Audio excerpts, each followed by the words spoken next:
Ce mardi 7 janvier marque le début d'une campagne électorale qui s'annonce acharnée. Dans les semaines à venir, les professionnels de l'agriculture vont élire leurs représentants et au vu du contexte actuel dans le secteur, cette élection a une importance particulière. On vous explique les enjeux.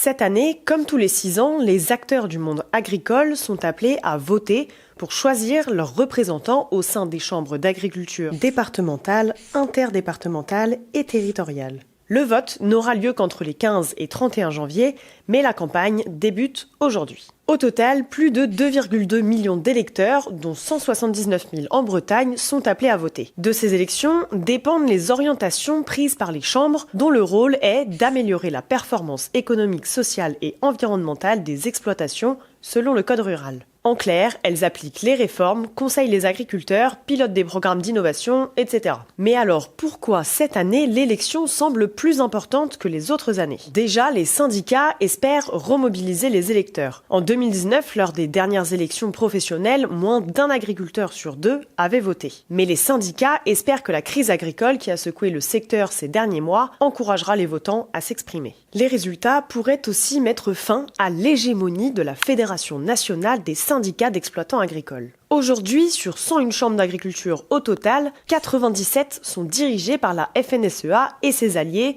dont les jeunes agriculteurs. 3 sont détenues par la coordination rurale et celle de Mayotte est représentée par la Confédération paysanne. Mais ces derniers mois, la gestion de la FNSEA est remise en cause par ses opposants et des militants écologistes. L'ancien syndicat unique est notamment accusé d'avoir pratiqué la cogestion avec le gouvernement, menant, je cite, l'agriculture dans l'impasse. De l'autre côté, la coordination rurale, représentée par les bonnets jaunes, a gagné en visibilité depuis l'hiver dernier, grâce à ses actions coup de poing. Sur le terrain, la campagne est de plus en plus tendue. Le 22 novembre dernier, par exemple, des représentants de la coordination rurale avaient perturbé le déplacement à Agen du président de la FNSEA, provoquant sa colère. Je rappelle que la FNSEA et les jeunes agriculteurs sont majoritaires dans 95% des chambres et que, pour ma part, jamais je n'accepterai que la présidente de la coordination rurale ne puisse pas aller dans un département, qu'elle soit menacée physiquement.